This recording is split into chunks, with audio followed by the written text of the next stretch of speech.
May mga pasaway tayong classmate na kunwari ay naglilinis, nagwawalis, pero wala pang isang minuto, ay sa isang iglap lang naglalaho ito na parang bula.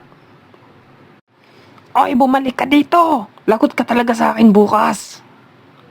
Ble, ble, ble.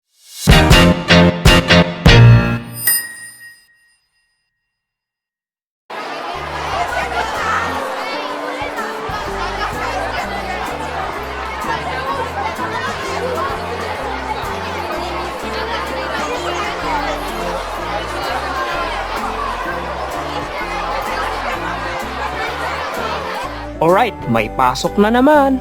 Oo nga, makikita nyo na naman ako. Op, wait lang, next month ka pa. Gigising na naman tayo ng maaga. Ay, wait lang, kayo lang pala. Sa video na to ay ipapakita ko ang iba't ibang nangyayari noong elementary days ko. Pero bago yan, nakasubscribe ka na ba? Kung hindi pa, mag-subscribe ka na dahil may pasok na naman. Bigla akong naalala yung mga nangyayari noon tuwing unang araw ng pasukan. At yun ay yung mga epic events sa loob ng classroom. O tara, ikikwento ko sa inyo. Number 1. Wag mo kong iwan, ma.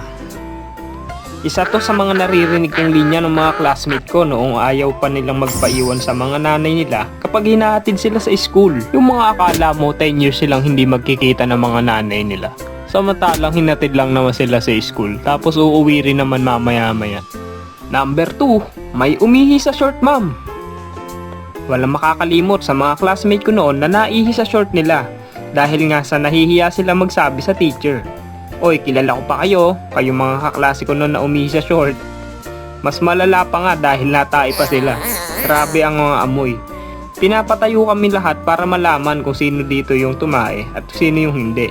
At kung sino yung ayaw tumayo at pinagpapawisan ay confirm siya nga ang tumae sa short.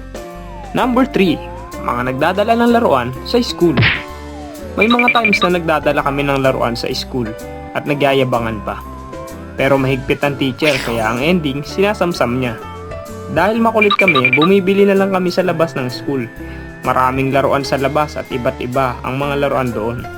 Kaya naman tinitipid ko yung baon kong 10 piso para lang makabili ng laruan. Halos hindi na nga ako kumain minsan para lang mabili yun. Number 4. The cleaners. Sa school ay hinahati kami sa bawat row para maging cleaner sa mga parating na araw.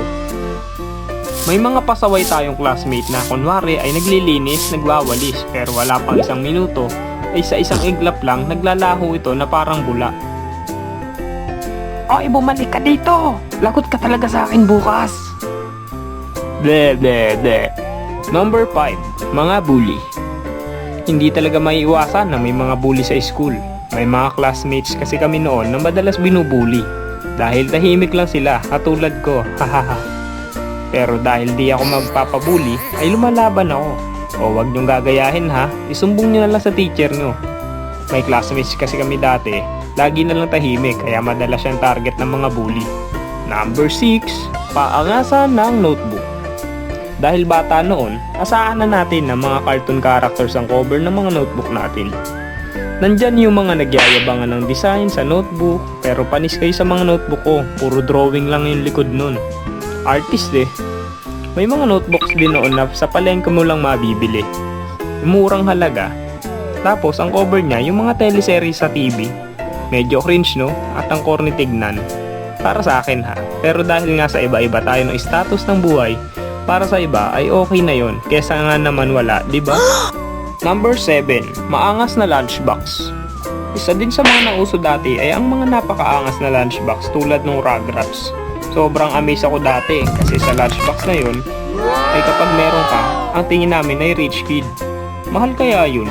Wala naman kaming lunchbox dahil nabili lang kami sa kantin. Kaya nakatingin lang kami kapag merong may lunchbox na ganun. Plus maangas pa dahil maraming laman na biskwit at juice at kung ano-ano pang pagkain. Number 8. Bag na digulong. Oo, tama. Meron nga pala akong bag na digulong dati. Yan yung bag ko nung grade 1. Bukod sa hihilahin mo lang ay napakatibay dahil kasya yung mga napakaraming libro na pinadadala ng teacher kahit hindi naman ginagamit. Pakiramdam ko noon ay lagi ako may dalang maleta dahil doon. Pero masaya dahil nagkakarera kami ng mga classmates ko na meron din katulad ng bag na yun.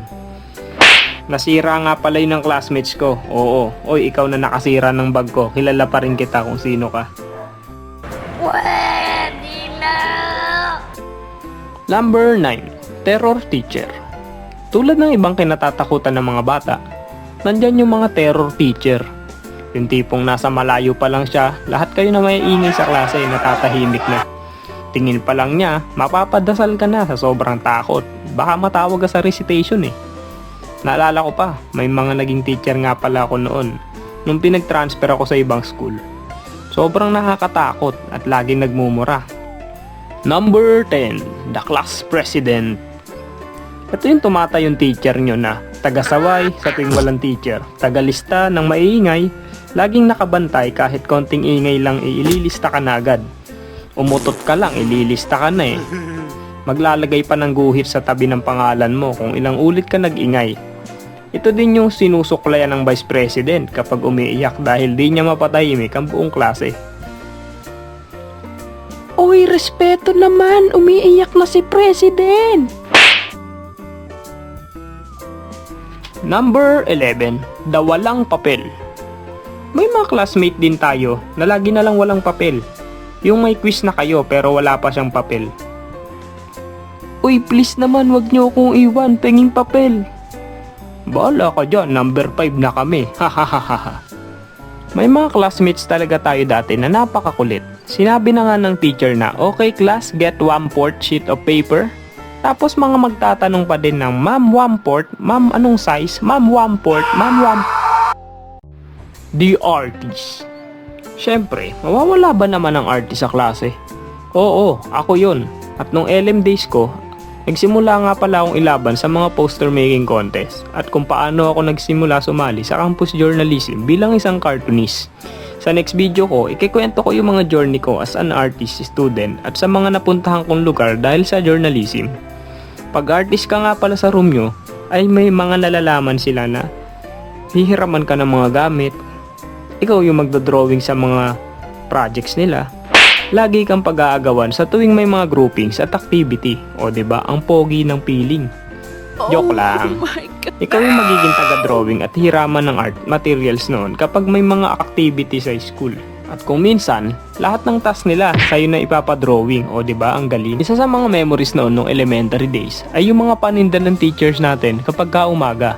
Andyan yung tinatawag na mainit. Iba't ibang pagkain ito. May sopas, chamburado, spaghetti, or minsan lugaw. At minsan kung wala ka pang pera, napapautang ka talaga. Marami tayong good and bad memories nung elementary days. Pero ang importante, may mga baon tayong good memories sa mga mapagdadaanan natin. Masaya, malungkot, pero sulitin natin ito dahil balang araw, magiging kwento ito na magkakanya-kanya na tayo after mag-aral. Ikaw, may kwentong experience ka ba nung elementary? Share mo naman yan. Nga pala, may part 2 pa to. High school moments naman.